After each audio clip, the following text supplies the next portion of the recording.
Hoje vamos continuar e guardar e vamos falar acerca de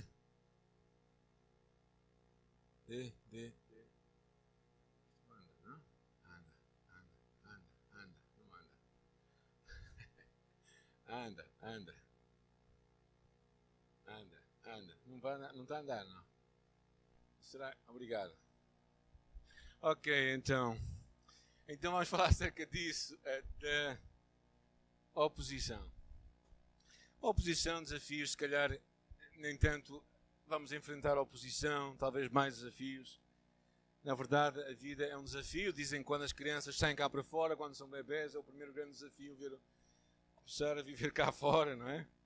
Sair daquele conforto que será o ventre da mãe, porventura. Penso eu, não é? Não sei, já me esqueci. Mas vir para fora, e hoje vamos falar um pouco acerca de Neemias. Neemias enfrentou grande oposição enquanto tinha aquele grande projeto que era reconstruir as muralhas de Jerusalém. O que temos aprendido com Neemias? Neemias, temos aprendido primeiro que Deus nos dá uma visão e temos que abraçá-la. Temos que abraçar o que Deus tem para a nossa vida. E Neemias percebeu isto e abraçou o que Deus tinha para a sua vida.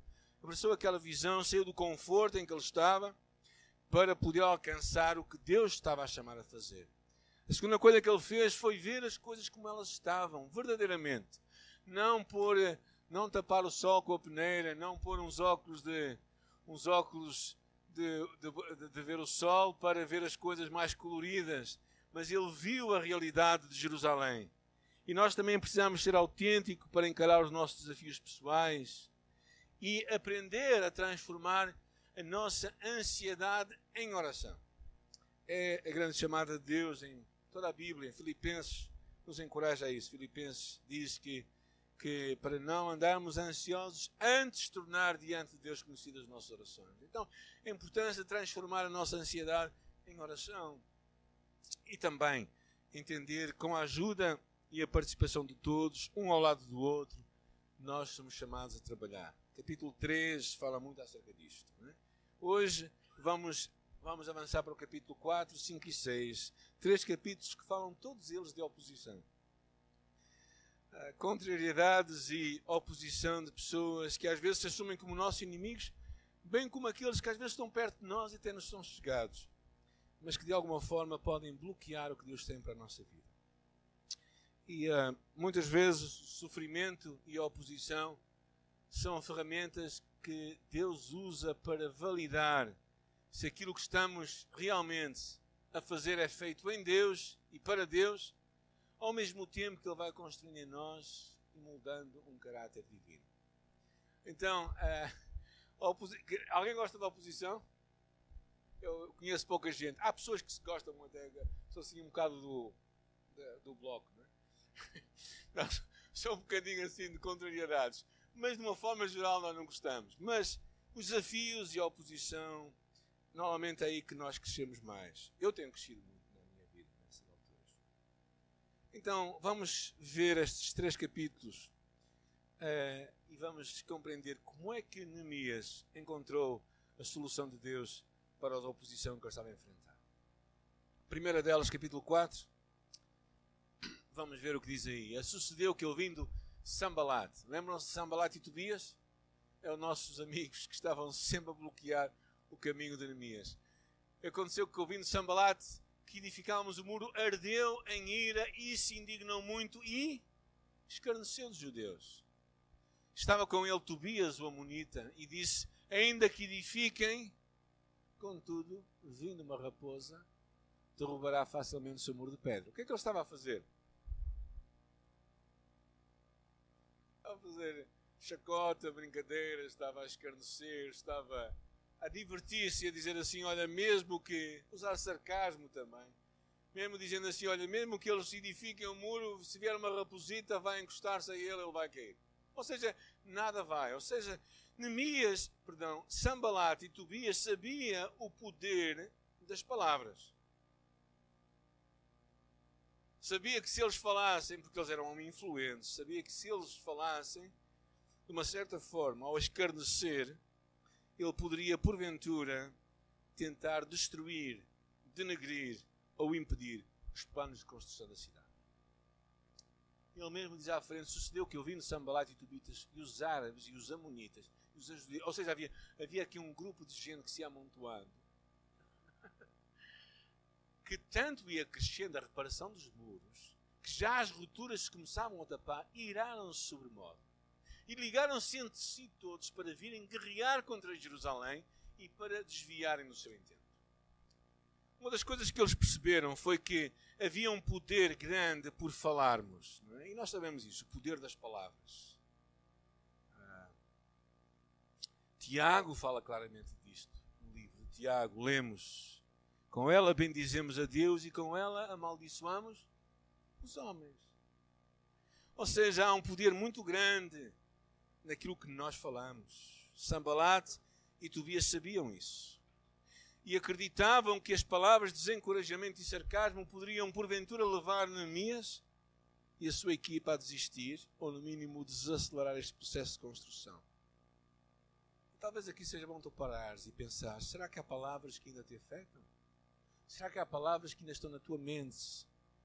Coisas que disseram de ti ou para ti quando tu eras miúdo? Eu lembro-me de coisas que, bem claramente, coisas que por vezes nós carregamos na nossa vida, palavras de pessoas que tiveram alguma forma de influência em nossa vida, que talvez nos destrua até. Ao mesmo tempo também podemos parar e pensar como é que nós usamos as nossas palavras. Porque se tu usas as tuas palavras de uma forma sempre destrutiva, o que estás a fazer basicamente, não estás a construir nada, estás realmente a querer destruir o que Deus porventura estará a construir. E às vezes nós precisamos no curso de Liberdade em Cristo, nós percebemos isto claramente, que o que dizemos e o que ouvimos tem um impacto em nós e nos outros. E nós precisamos de trocar as mentiras que porventura dizem acerca de nós pelas verdades de Deus para a nossa vida. Por exemplo, se alguém diz que nós somos inúteis, será que algum filho de Deus é inútil? Não. Ou seja, precisamos de, o que a Bíblia fala, de transformar a nossa mente. E Neemias percebia isso. O que Neemias fez, a primeira coisa que ele fez, é que ele não deu ouvidos. Alguém pode ler, versículo 6, de alguma forma? Neemias não deu ouvidos ao que Sanbalat e Tobias falavam deles. Porém, edificámos o muro, e todo o muro se fechou até à sua metade, porque o coração do povo se inclinava a trabalhar. O que é que eles fizeram perante o escárnio? Não deram ouvidos. Não ligaram. Deram ouvidos de mercador. E às vezes não dar ouvidos é a coisa melhor. E ao mesmo tempo eles afirmaram a verdade ao agirem daquela forma, acreditarem que Deus lhes daria a vitória.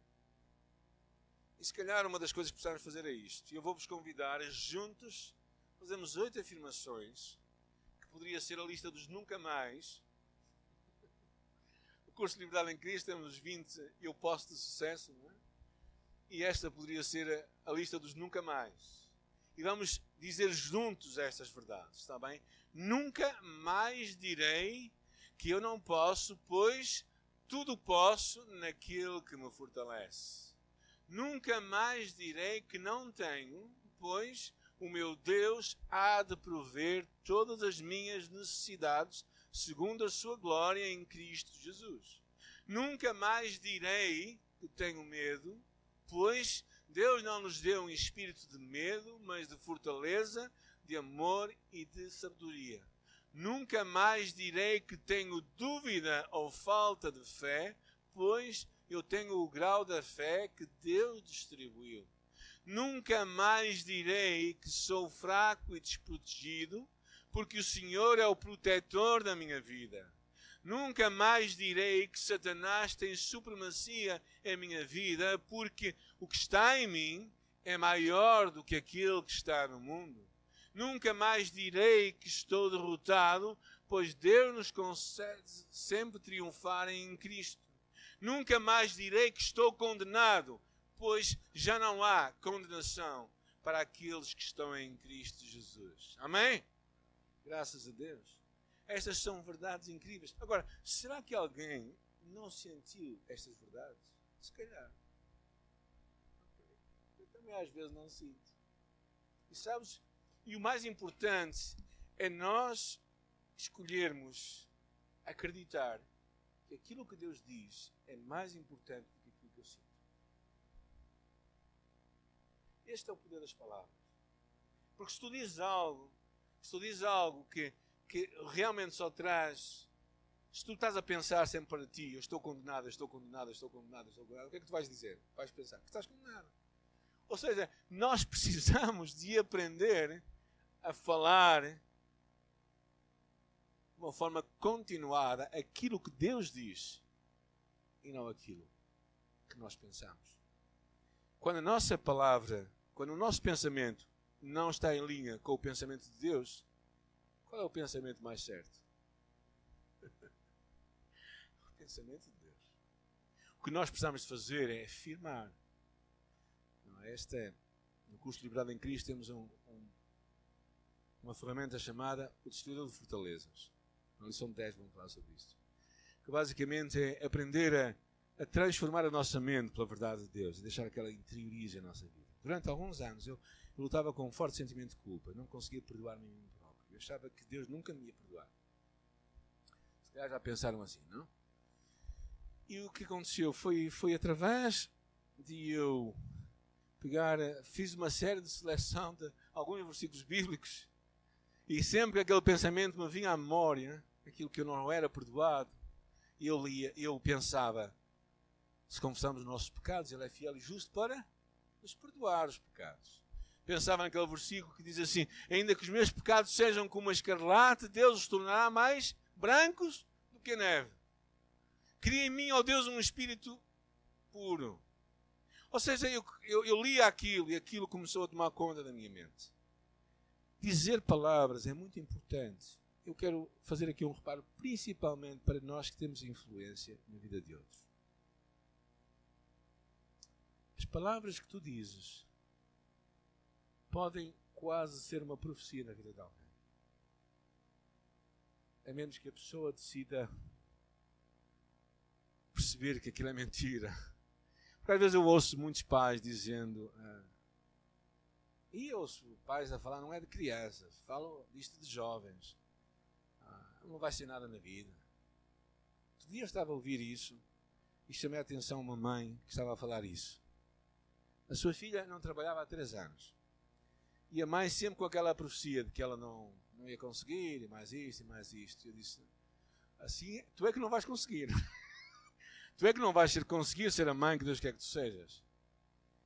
E a verdade é que a filha, de repente, teve 2 trabalhos, quase ao mesmo tempo, teve que escolher. E eu acho que às vezes nós precisamos de perceber o poder das nossas palavras. E como nós usamos as palavras. Sanbalat e Neemias sabiam isso. Sanbalat e Tobias sabiam isso. E queriam usar aquelas palavras para escarnecer. Mas Neemias decidiu não acreditar naquilo. Não deu ouvidos. E às vezes tu e eu precisamos não dar ouvidos. A segunda coisa que ele fez é que ele pôs guarda. Ele orou e puseram guarda contra eles. Ou seja, a oração é uma constante no livro de Neemias. Quase uma fórmula para a resolução de problemas.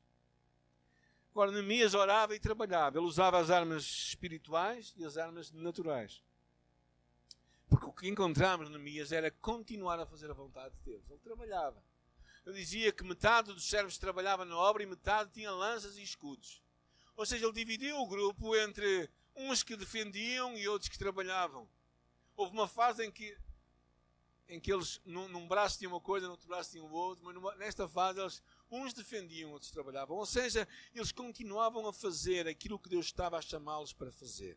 Ele dispõe o povo por famílias, trabalham juntos, uns ao lado dos outros, e encorajam-os a lembrar quem Deus era. Trabalhavam juntos, desde madrugada até o anoitecer. E a terceira coisa deste capítulo, que é muito interessante para nós vencermos a oposição do falar mal, é o último versículo. É o versículo 20. Alguém pode ler para nós? Está ali, podem ler ali se quiser.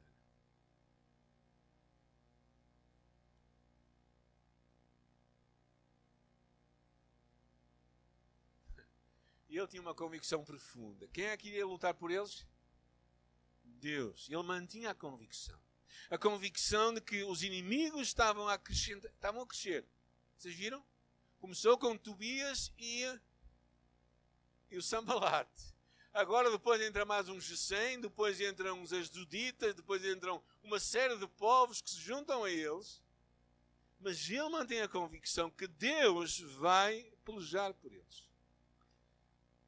Quero aqui fazer uma paragem. Não desistas daquilo que Deus te está a chamar, mesmo perante a oposição. Não te esqueças de alimentar a tua mente com as verdades de Deus. Continua a realizar o que Deus te chama a fazer. Mantenha as convicções. É Deus que peleja por nós. O segundo ataque é mau. O segundo ataque eu acho que é quase pior que o primeiro. Capítulo 5. O segundo ataque é um ataque de injustiça e de abusos económicos. Faz-me um pouco lembrar o nosso dia, gente, isto. O que acontece? Leiam bem o que dá ali a dizer. Foi, porém, grande o clamor do povo e das suas mulheres contra os judeus, seus irmãos, porque havia quem dizia: nós, nossos filhos e nossas filhas somos muitos, então tomemos trigo para que comamos e vivamos. Também havia quem dizia: as nossas terras, as nossas vinhas, nossas casas empenhamos para tomarmos trigo por causa da fome. E também havia quem dizia: tomamos emprestado dinheiro até para o tributo do rei sobre as nossas terras e sobre as nossas vinhas, ou seja, empenharam-se por causa das dívidas. Agora, pois, a nossa carne é como a carne dos nossos irmãos, e nossos filhos como seus filhos. Eis que sujeitamos os nossos filhos e nossas filhas para sermos servos. E até algumas de nossas filhas são tão sujeitas que já não estão no poder das nossas mãos. E outros têm as nossas terras e as nossas vinhas. Vamos resumir o que é que ela está a dizer. 4 coisas. Falta de alimento para as famílias. Hipoteca dos bens familiares. Empréstimos contraídos para pagamentos a juros exorbitantes. Venda de filhos como escravos. O que levou a uma situação de desespero. Quem é que fazia isto? O próprio povo. Ou seja, os ricos, os poderosos, os influentes tiraram vantagem da miséria que havia.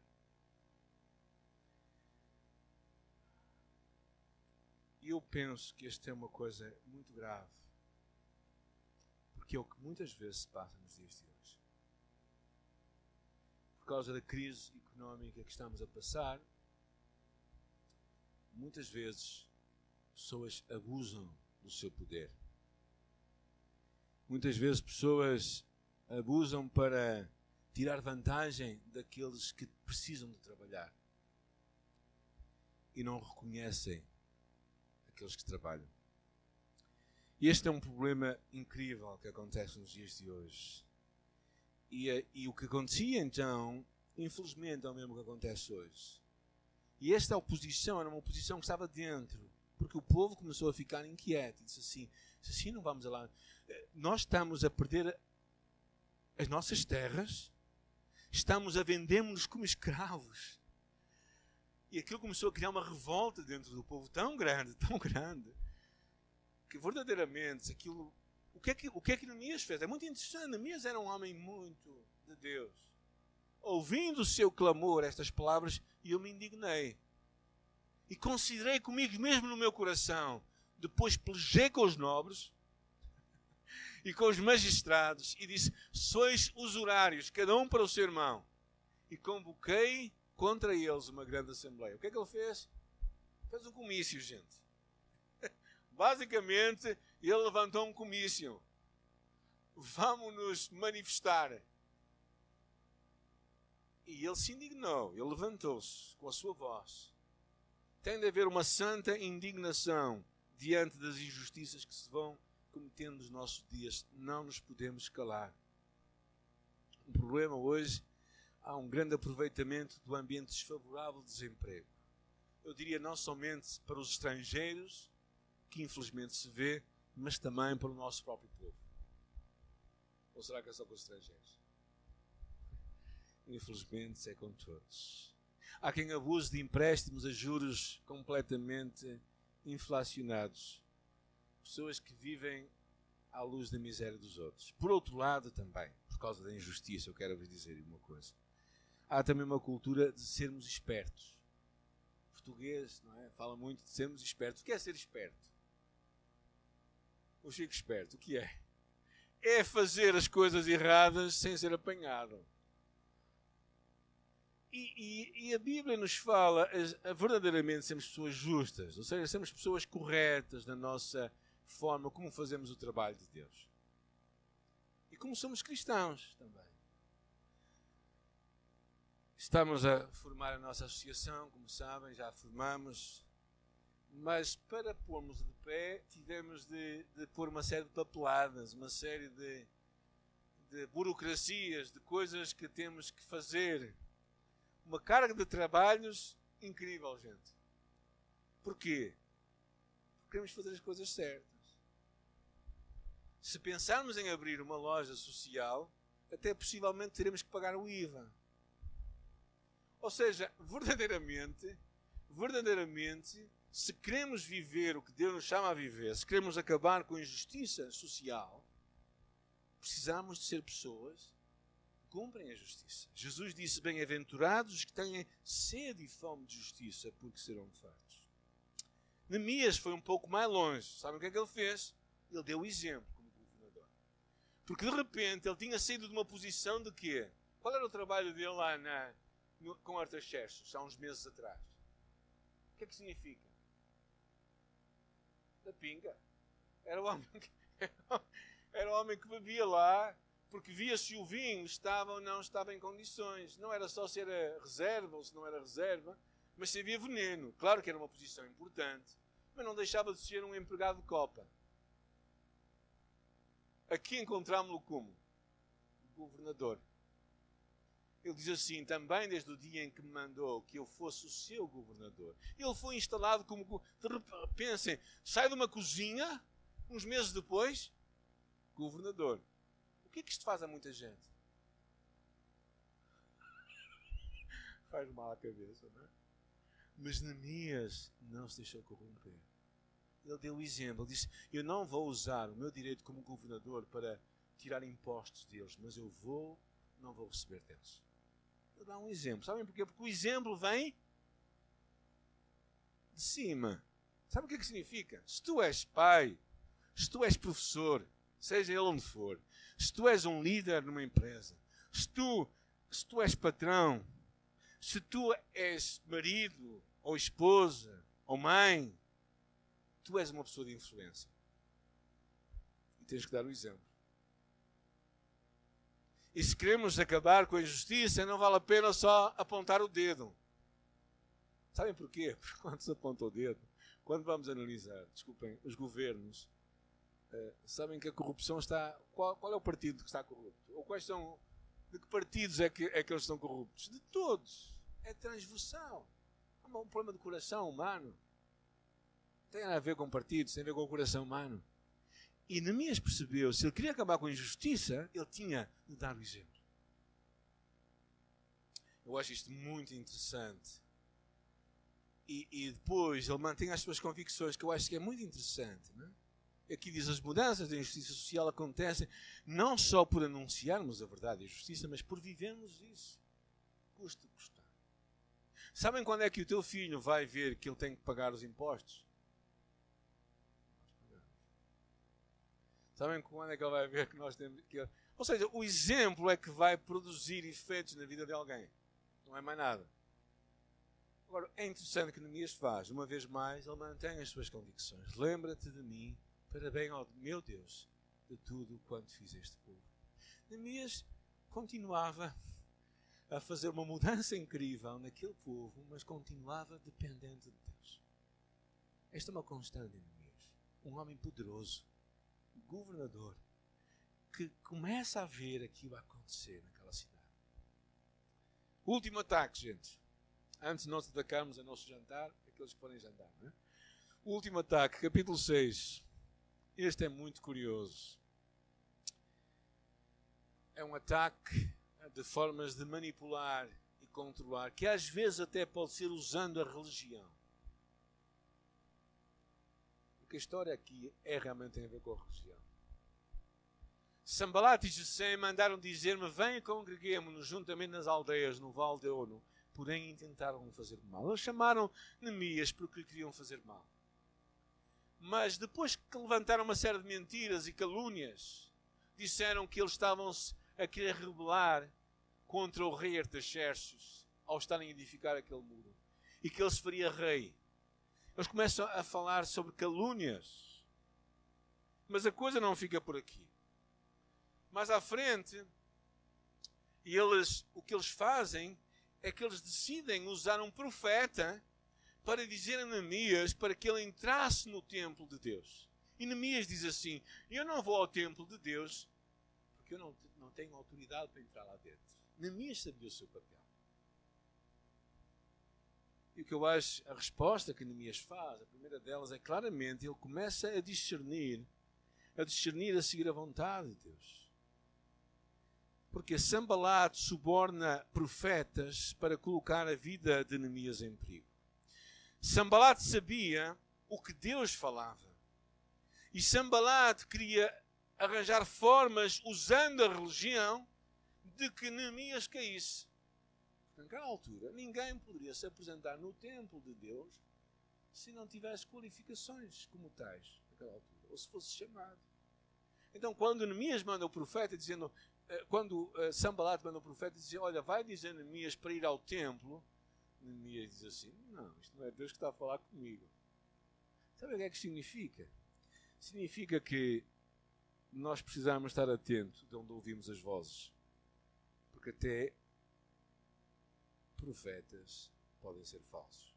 A palavra de Deus fala isso claramente, Mateus capítulo 24. Que levantar-se-ão falsos profetas que usarão a religião para nos afastar. Nem tudo o que parece bonito ou certo está certo.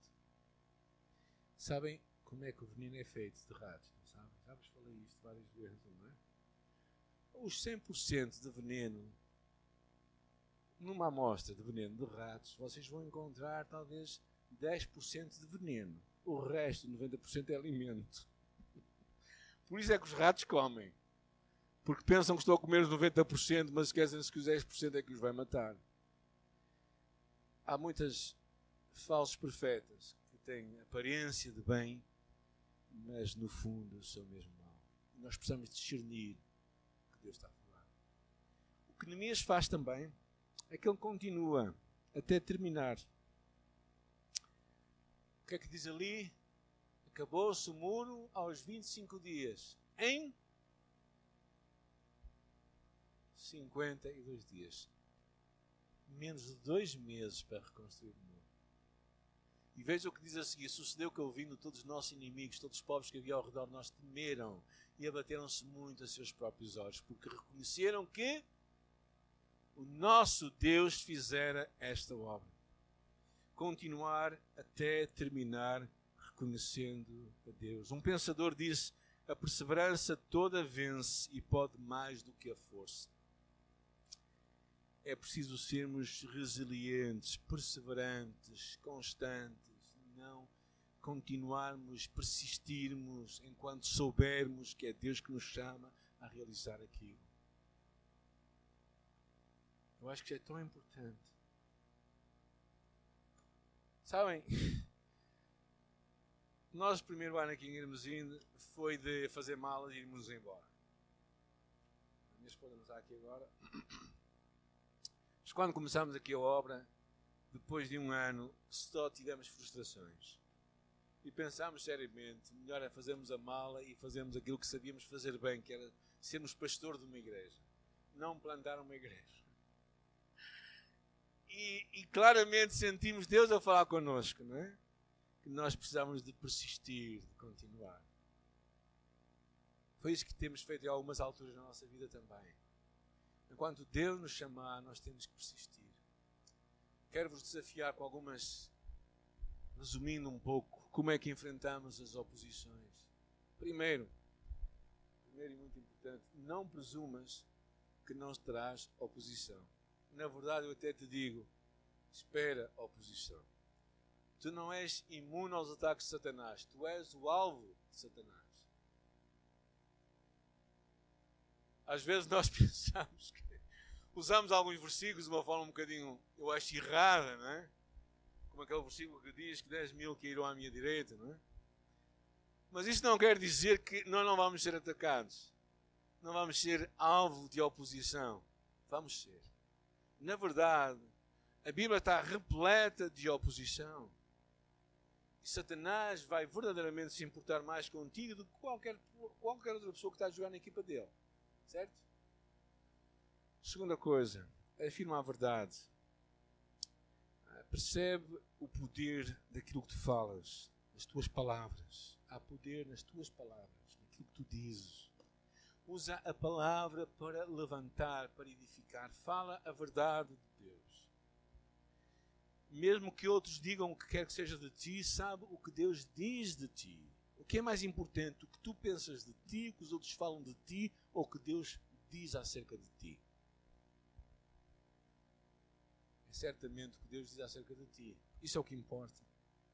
Afirma a verdade. Terceira lição, mantém os teus olhos em Deus. E busca forças nele para continuar. Esta música que temos cantado muitas vezes, Leva os meus olhos para os montes, tem-me vindo muito à mente. Não é? Quando era jovem, nunca te esqueci de dizer, João, mas fiz uma música no Salmo 121. Mas ainda bem que nunca ouviste, porque acho que não ias gostar da melodia. Mas pronto. Mas é um dos meus salmos preferidos. Eu decorei este salmo, ainda era muito jovem. Porque mantermos os olhos em Deus é o segredo para a nossa vida. Porque dele virá forças para nós. Eu acho que a última lição é uma lição que eu quero sempre guardar em minha vida. No final de tudo, reconheceres que a glória é de Deus. Isso é uma constante em minha vida. É muito bonito isto. Porque ele não deixa de ser participante, ativo, influente e impulsionador, um grande líder, mas ele não traz para si a glória. E sabem que isto é muito fácil. É como tu ofereces a medalha do irmão mais humilde da igreja, não é? A pessoa que o recebeu, de certeza que não deve merecê-la. Mas no final de tudo, focarmos em Deus é sempre uma chave para a nossa vida. Sabem que esta é uma das armas de Satanás para muitos. Deixar que a fama, a glória, o que quer que seja, nos ofusque a visão de quem Deus é. Espero que fiquem encorajados com estas oposições. Espero que fiquem encorajados a manterem-se firmes em Deus. Eu possivelmente vou pôr no meu Facebook, se alguém vir os Facebooks, vou pôr no meu Facebook aquelas 8 afirmações, porque eu acho que são muito poderosas, para nós nunca dizermos coisas que Deus não quer que nós façamos. E focando em Deus, nós vamos ver a oposição à nossa volta, mas nós vamos cumprir a visão que Deus tem para nós.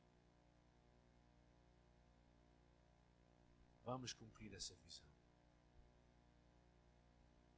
O importante é não desistirmos. Pensem em Neemias, 3 grandes oposições. A primeira delas, aquelas vozes. A segunda delas, aquela injustiça social à sua volta.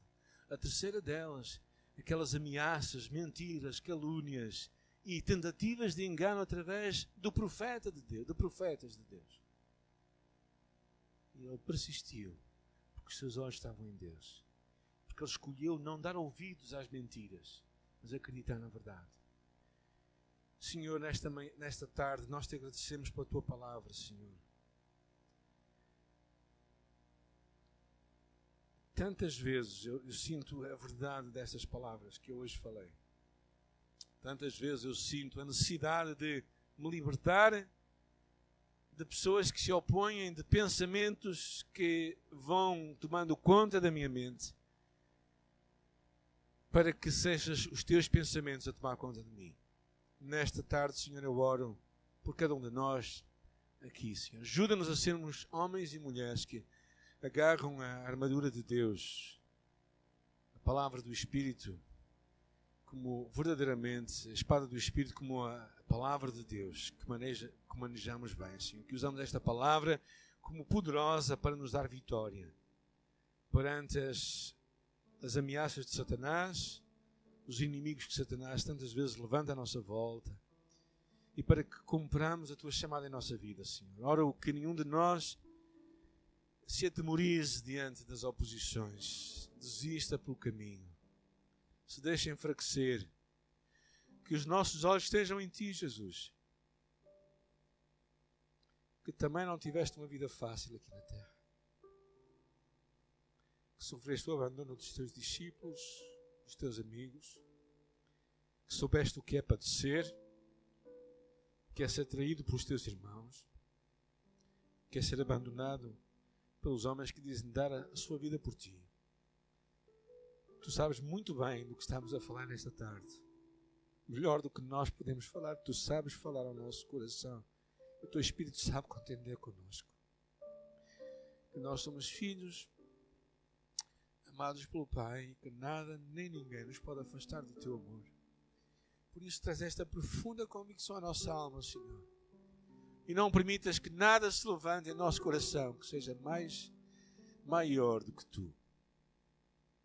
Mas que Tu sejas maior do que qualquer outra coisa. Para a Tua glória e honra nós oramos agradecidos. Amém.